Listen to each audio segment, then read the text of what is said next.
తాకట్లో ఉన్న మీ బంగారాన్ని విడిపించి ఆ రోజు ఆన్లైన్ రేటుకి కొంటాం. Sharma gold company. నమస్కారం. విశ్వావసు నామ సంవత్సర ఉగాది శుభాకాంక్షలు. ద్వాదశ రాశుల వారి జాతక ఫలితాలు తెలుసుకుందాం. వివరించేందుకు ప్రస్తుతం మనతో పాటు ఉన్నారు డాక్టర్ ఈడుపుగంటి పద్మజ గారు. వారు జ్యోతిష్య వాస్తు శాస్త్రంలో పట్టభద్రులు. ఇది కూడా తొలి మహిళ అని చెప్పుకోవాలండి. సాధారణంగా పురుషులనే మనం చూస్తూ ఉంటాం. పంచాంగకర్త, అలాగే జ్యోతిష్యంలో పిహెచ్డి చేసి గోల్డ్ మెడల్ సాధించారు ఆవిడ. ఇంకా చెప్పాలంటే యూనివర్సిటీ టాపర్ కూడా. వారు ఎంతో చక్కగా పంచాంగ శ్రవణం వివరిస్తారండి. దాంతో పాటుగా రాసులు వారు ఏ విధంగా పరిహారాల్ని పాటించి వాళ్ళు ఉన్న స్థితి నుంచి ఉన్నత స్థితికి చేరుకోగలరో కూడా చెబుతూ ఉంటారు చిన్న చిన్న మంత్రాల ద్వారా. మరి ఇవాళ కార్యక్రమంలో వారి మాటల్లో విని తెలుసుకుందామా? నమస్కారం అమ్మా. నమస్కారం. శ్రీ విశ్వావసు నామ సంవత్సరంలో మేష రాశి వారి జాతక ఫలితాలు తెలుసుకోవాలనుకుంటున్నాం. వారి ఆదాయ వ్యయాలు, రాజపూజ అవమానాలు ఏ విధంగా ఉన్నాయి, అలాగే మొత్తంగా అసలు మేషరాశి వారికి ఈ సంవత్సరం ఎలా ఉంది? మేషరాశి వాళ్ళకి ఆదాయం తర్వాత వ్యయం, రాజపూజ్య అవమానాలు ఇవి చూసుకున్నట్లయితే 2-14, అంటే ఆదాయం 2 అయితే వ్యయం 14, అలాగే రాజపూజ్యం 5 అయితే తర్వాత అవమానం 7. అంటే ఎప్పుడు కూడా ఒకటి చూడాలి, ఆదాయం కన్నా వ్యయం అధికంగా ఉన్నప్పుడు ఎవరికైనా సరే, ఇప్పుడు మనం చెప్పుకునే వాళ్ళు ఎవరికైనా ఆదాయం కన్నా వ్యయం కనుక అధికంగా ఉంటే ఆ వ్యయం దుర్వ్యయం కాకుండా, అంటే ఎక్కువ ఖర్చులు కాకుండా ఉండడానికి దాన్ని ఏదన్నా మంచి వాటి మీదకి మళ్లించుకోవడానికి, స్థిరాస్తుల మీదకి మళ్లించుకోవడానికి ప్రయత్నాలు చేయాలి. అంటే ఏదైనా స్థిరాస్తులు కొనుగోలు కొరకు కానీ ఆ చేసుకోవడానికి చేసే ప్రయత్నాల్లో కూడా ఇబ్బందులు ఎదుర్కొనే అవకాశాలు ఉన్నాయి. కాబట్టి దానికి సంబంధించిన పరిహారాలుగా చింతామణి గృహంతస్థాన్ని చేసుకుంటూ కనుక మనం ముందుకెడితే చాలా వరకు అది దుర్వ్యయం కాకుండా ఉండడం అనేది ఒకటి. అలాగే రాజపూజ్యం కన్నా అవమానం అనేది అధికంగా ఉంది కాబట్టి దీన్ని మనం పాజిటివ్ గా చేసుకోవడానికి వీలైనంత వరకు ఎదుటి వ్యక్తుల్లో దైవాన్ని దర్శించడం వల్ల, ప్రతి వ్యక్తిలోనూ ఆ రకమైన పాజిటివ్ వైబ్రేషన్స్ అని పెంచుకోవడం వల్ల తప్పనిసరిగా ఏమవుతుందంటే అది మనం పాజిటివ్ గా ఉంటుంది. రెండోది గౌరవాన్ని ఇచ్చి గౌరవాన్ని అభివృద్ధి చేసుకునే విధంగా ప్రయత్నం చేయాలి. ఇది ఫస్ట్ మనకి రాజపూజ్య అవమానాల గురించి.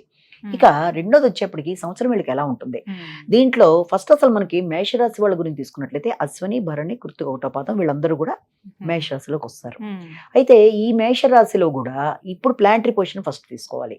ఈ ప్లాంటరీ పొజిషన్ లో మనకి ఈ గురు భగవానుని తీసుకుంటే ఆయన సంవత్సరం ప్రారంభం అంటే ఈ యొక్క ఉగాది నుంచి దాదాపుగా మే 15 దాకా 14 దాకా ఉన్న సమయంలో ఆయన వృషభ రాశిలోనే ఉండడం జరుగుతుంది వీళ్ళకి. తర్వాత అక్కడి నుంచి మిథున రాశిలోకి ప్రవేశిస్తాడు ఆయన. మిథున రాశిలోకి ప్రవేశించిన గురు భగవానుడు వీళ్ళకి 9th and 12th లార్డ్, అంటే 9, 12 భావాలకు అధిపతిగా ఎప్పుడైతే ఆయన ద్వితీయం తర్వాత తృతీయంలో ప్రవేశిస్తాడు, అక్కడి నుంచి అక్టోబర్ దాకా ఉండడం, అక్టోబర్ నుంచి డిసెంబర్ 7 దాకా మళ్ళీ అక్కడ ఆ సమయంలో కర్కాటకం, మళ్ళీ అక్కడి నుంచి వెనక్కి ఆయన మిథునంలోకి రావడం. అంటే ఎలా చూసినా మిథునంలో ఎక్కువ సమయం ఉండడం అనేది. తర్వాత శని భగవానుడి తీసుకున్నట్లయితే ఆయన వ్యయంలోకి రావడం ఈ సంవత్సరం. ఇక వీళ్ళకి ఇక రాహుకేతువులు రెండింటినీ తీసుకున్నట్లయితే ఈ రెండు కూడా సంవత్సరం ప్రారంభం నుంచి, అంటే ఉగాది నుంచి మే 18 దాకా ఉండే సమయంలో వీళ్ళకి ఈ యొక్క 12వ ఇంట్లోనూ 6వ ఇంట్లోనూ, ఆ తర్వాత లాభస్థానంలోనూ పంచమ స్థానంలోనూ ఈ ప్లాంటరీ పొజిషన్ బట్టి మనకి ఏమర్థం చేసుకుంటాము అంటే, ముఖ్యంగా ఈ సంవత్సరం ఈ మేషరాశి వాళ్ళ విషయంలో మొట్టమొదటిగా అంటే అప్ టు ఉగాది నుంచి కనీసం మే ఎండింగ్ దాకా ఉండే సమయంలో వీళ్ళకి యథార్థవాది బంధు విరోధి అన్నట్టుగా ఉన్నట్లు మాట్లాడడం బట్టి కొన్ని వైరుధ్యాలు అనేవి ఏర్పడతాయి. అంటే ఉన్నది కాబట్టి ఆ విషయంలో తగిన జాగ్రత్తలు తీసుకుంటూ గౌరవాన్ని పెంచుకునే విధంగా జాగ్రత్తలు తీసుకుంటూ ఒకటి ముందుకు వెళ్ళాలి. మొట్టమొదటిది ఆర్థిక విషయాలు అనుకూలంగానే ఉన్నప్పటికీ ఈ విషయంలో మాత్రం ఒకటి మనం జాగ్రత్తలు. ఇక రెండోది ఏంటంటే ఆ రకంగా దాంతో పాటుగా ఇంకా ఏంటంటే అదే సమయంలో ఇంకా దేని మీదకి వీళ్ళకి ఫోకస్ అనేది బాగుంటుంది అంటే ముఖ్యంగా ఆరోగ్యానికి సంబంధించిన విషయాలు అనుకూలంగానే ఉంటాయి రేపు మే దాకా ఈ సమయంలో. అంటే ఆకస్మికమైన ధన వ్యవహారాలు కానీ ఆరోగ్య విషయాలు కానీ అనుకూలంగానే ఉంటాయి. శత్రువులు ఇబ్బంది పడ్డానికి చేసే ప్రయత్నాలను కూడా అధిగమించే విధంగా వీళ్ళు కృషి పెంచుకుంటూ ముందుకు పెడతారు. ఆ విషయంలో ఆర్థిక విషయాలు కన్నా ఆరోగ్య విషయాలు ఇవన్నీ కూడా చాలా వరకు కొంత అనుకూలతలను చూపిస్తున్నప్పటికీ కూడా వృత్తి స్థానంలో మాత్రం వీలైనంత జాగ్రత్తలు తీసుకోవాలి. జాగ్రత్త అంటే ఏంటి, ఏదైనా ఒక కార్యక్రమాన్ని చేసేటప్పుడు అపార్థాలకి లోను కాకుండా ఇతరులు అంటే స్వార్థానికి ఎక్కువ ఇంపార్టెన్స్ ఇవ్వడం బట్టి గౌరవం తగ్గే అవకాశాలు ఉన్న రీత్యా వృత్తికి సంబంధించిన ప్రదేశాల్లో గౌరవాన్ని పెంచుకునే విధంగా జాగ్రత్తలు పడుతూ ముందుకు వెళ్ళాలి. ఇప్పుడు ఏంటంటే మేజర్ గా ఇప్పుడు మిథున రాశిలోకి వెళ్తున్నాడు ఈ సంవత్సరం. ఎక్కువ ఈ సంవత్సరం వీళ్ళ ఫలితాలను కనుక మనం గమనించుకున్నట్లయితే ఈ మిథున రాశిలోకి ఎప్పుడైతే గురుడు ప్రవేశిస్తాడో అది గురుడికి అంత మంచి గొప్పగా చెప్పుకోదగిన ప్రదేశం కాదు కనుక సామాన్య ప్రదేశంగానే తీసుకుంటాం కనుక వీళ్ళకి ఏంటంటే సజ్జన సహకారం కానీ ప్రశాంతతకి సంబంధించిన విషయాలు కానీ కమ్యూనికేషన్ విషయాల్లో కానీ సామాన్య ఫలితాలు ఉండే అవకాశాలు లాంటివి కనబడుతున్నాయి. అయితే దాంతో పాటుగా వీళ్ళకి సంఘంలో అంటే స్నేహ సంబంధాలు కానీ తర్వాత మిత్రులతో కానీ భాగస్వామ్య వ్యవహారాలు కానీ ఇవన్నీ కూడా ఇవి వీటితో పాటు తండ్రి యొక్క ఆరోగ్యం కావచ్చు, సంతృప్తి కావచ్చు, ఇవన్నీ కూడా సామాన్యమైన ఫలితాలు ఇస్తూ లాభానికి సంబంధించిన విషయాలు ఆశించిన స్థాయిలో కాకపోయినా మొత్తానికైతే లాభదాయకంగానే అంటే ఆగుతూ వచ్చినవి కొంతవరకు ముందుకు వెళ్ళడానికి ఆస్కారాల్లాగా చెప్తాము. దీని తర్వాత ముఖ్యంగా మనం ఇక్కడ శని భగవానుడి యొక్క మూమెంట్ తీసుకుంటే వీళ్ళకి ఈ సంవత్సరం ఏలినాటి శని స్టార్ట్ అవుతుంది. ఈ సంవత్సరం నుంచి ఎప్పుడైతే ఏలినాటి శని స్టార్ట్ అవుతుందో ఈ సమయంలో వాళ్ళకి ఏంటంటే అనవసర వ్యయాలకి, ఆర్థికపరమైన చికాకులకి, తర్వాత దీంతో పాటుగా ఆరోగ్య సంబంధమైన విషయాల మీద ఎక్కువ ఫోకస్ చేసుకునే అవకాశాలు లాంటివి కనబడుతున్నాయి. అలాగే దాంతోపాటుగా ఏంటంటే ఈ యొక్క ఏలినాటి శని ప్రభావం వల్ల కూడా వీళ్ళ విషయంలో ముఖ్యంగా వీళ్ళకి మాటల వల్ల విభేదాలు లాంటివి వచ్చే అవకాశాలు ఉన్నా కూడా, ఘర్షణాత్మకమైన వ్యవహారాలు ఉన్నా దాన్ని అధిగమిస్తూ ముందుకు వెళ్ళిపోతారు. ఎందుకంటే ఆ శని ఉన్న చూసే ప్రదేశం కూడా అది మంచి ప్రదేశమే కాబట్టి ఆ శని భగవానుడికి అక్కడ మనకి అంత ఇబ్బంది ఏర్పడదు. అంటే సమస్య రాబోయేది కూడా అది ఆగుతూ ముందుకు వెళ్ళగలరు అని ఒకటి మనం అనుకోవచ్చు. ఇక రెండోది ఇంకొక విషయం ఏంటంటే ఇతరులు ఎవరైనా వీళ్ళని ఇబ్బంది పెట్టడానికి చేసే ప్రయత్నాలు, అంటే శత్రువుల వల్ల లేకపోతే ఏదైనా రుణాలకు సంబంధించిన విషయాలు ఏదైనా సమస్యలు రాబోతున్నా కూడా అది వాళ్ళు ఆలస్యాల వల్ల, వాళ్ళ పనులు వాళ్ళకే ఆలస్యం అవడం వల్ల ఎవరు ఇబ్బంది పెట్టే వాళ్ళకి వీళ్ళు బయటపడిపోతారు. అంటే ఇబ్బంది పెట్టే వాళ్ళ ఆలస్యాల వల్ల వీళ్ళకి అది పాజిటివ్గా ఉంటూ ముందుకు వెళ్ళగలుగుతారు. అయితే ఇంకొక ముఖ్యమైన విషయం ఏంటంటే మాత్రం సంతృప్తికి సంబంధించి వీళ్ళు ఎక్కువ ఫోకస్ చేసుకోవాలి. అంటే పుణ్యబలాన్ని పెంచుకోవాలి. ఆ సంతృప్తిని పెంచుకునే విధంగా చేసుకుంటున్న విషయాల్లో ముఖ్యంగా తండ్రి యొక్క ఆరోగ్య విషయంలో ఒకటి, పుణ్యబలాన్ని పెంచుకునే విషయంలో ఒకటి, సంతృప్తికరమైన అంశాలలో సంతృప్తిని పెంచుకునే విధంగా వీళ్ళు చేసుకుని ముందుకు వెళ్లాల్సిన బాధ్యత ఒకటి. రాహుకేతువుల విషయాన్ని కూడా మనం పరిగణలోకి తీసుకుంటే ఇక్కడ మే దాకా ఒక స్పాన్, మే నుంచి మిగిలిన సంవత్సరాంతం వరకు సమయాన్ని తీసుకుంటే మొట్టమొదటి ఏంటంటే ఆకస్మిక వ్యయాలు, అనవసర వ్యయాలు, అనవసరమైన స్నేహాలు మొదలైన వాటి వల్ల కొంత చికాకులు లాంటివి ఏర్పడుతున్నప్పటికీ కూడా తర్వాత వీళ్ళకి మే తర్వాత నుంచి రావాల్సిన ధనాలు రావడం, తర్వాత ఆ వచ్చిన ధనం అంటే పెండింగ్ లో ఉంటూ ఉన్నది రావడం, కానీ అక్కడ వీళ్ళు చాలా జాగ్రత్త పడాలి. ఆ ధనం వచ్చినా కూడా ఆ వచ్చిన ధనం అనవసరమైన అంటే ప్రణాళిక లేకుండా ముందుకెడితే అది వేస్ట్ అయిపోయే అవకాశం ఉన్న రీత్యా ఇతరుల మోసాలకి లొంగకుండా, అంటే కొందరు ఏం చేస్తారంటే ఏదైనా ధనం వస్తే దాన్ని ఇంకా డెవలప్ చేయడానికి రకరకాల వాటిల్లో పెట్టడానికి ప్రయత్నం చేస్తారు. దానివల్ల కొంత అంటే కొత్త వ్యక్తుల్ని నమ్మో లేకపోతే దానివల్ల మోసాలకు అవకాశం, ఎందుకంటే ఏలినాటి శని కూడా ప్రవేశించింది కాబట్టి వీళ్ళంత వరకు చాలా జాగ్రత్తగా ఆత్మీయుల్ని సంప్రదించి ముందు జాగ్రత్తలు తీసుకొని ముందుకు వెళ్ళినట్లయితే అలాంటి సమస్యలు లేకుండా బయటపడతారు. అలా కాకుండా ముందుకు వెళ్ళడంలో కొంత ఇబ్బందులు అనేవి ఉంటాయి కాబట్టి జాగ్రత్తలు చూసుకుంటూ ముందుకు వెళ్ళాలి. ఇక దాంతో పాటుగా ఇంకొకటి ఏంటంటే వీళ్ళకి ముఖ్యంగా రోగ నిరోధక శక్తి విషయంలో తగిన విధంగా చూసుకోవాలి.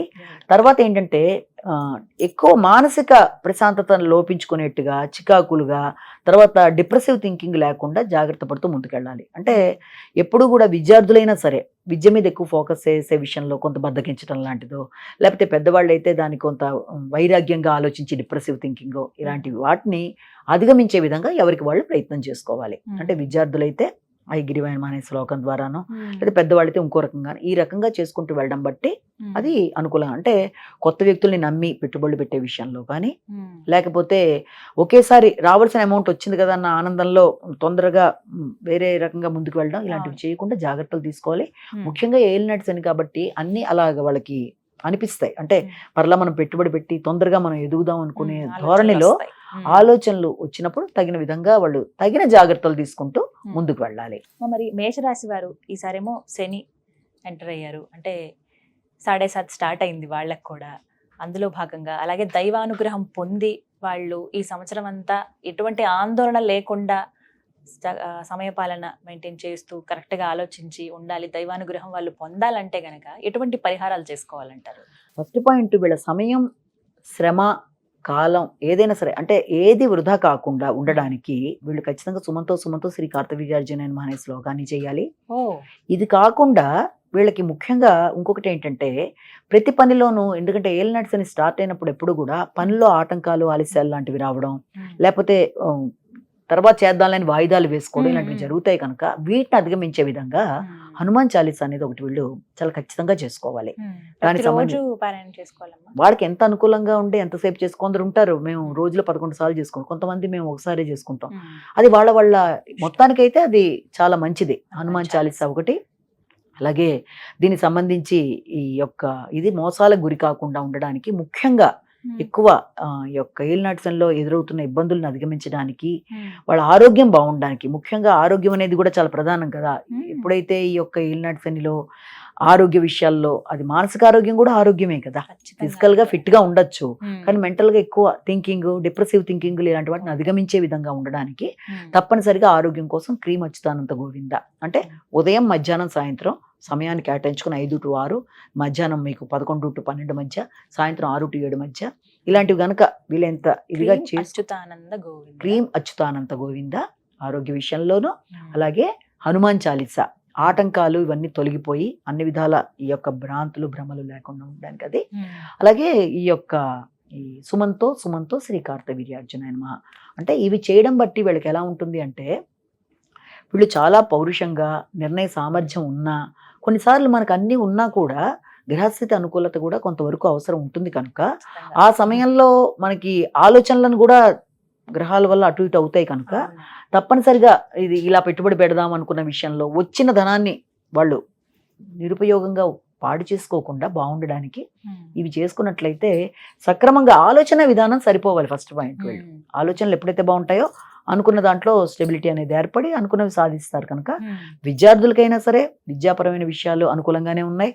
తర్వాత ఈ యొక్క వ్యాపారులకైనా ఎవరికైనా మొట్టమొదటి ఏంటంటే ఏలినాటి శని కాబట్టి కొంత ఏదైనా సరే జాగ్రత్తగా ఆలోచించి నిర్ణయాలు తీసుకుంటూ ముందుకు వెళ్ళాలి. ముఖ్యంగా ఏలినాటి శని ప్రభావాన్ని ఇంకా తగ్గించడానికి కూడా వీలైతే వెంకటేశ్వర స్వామి దీపారాధన, శనివారం నియమాలు ఆల్రెడీ పార్టీ చేసుకుంటూనే ఉంటారు కాబట్టి వాటికి సంబంధించి జనరల్ గా చేసుకునేవి ఎలా చేస్తారు, శనీశ్వరి స్తోత్రాలు చేసుకోవడం అనేది అవి చేసుకుంటూ ఇవి కూడా చేయడం అనేది వాళ్ళకి అనుకూలంగా ఉంటుంది. చాలా చక్కగా వివరించారమ్మా, ధన్యవాదాలు.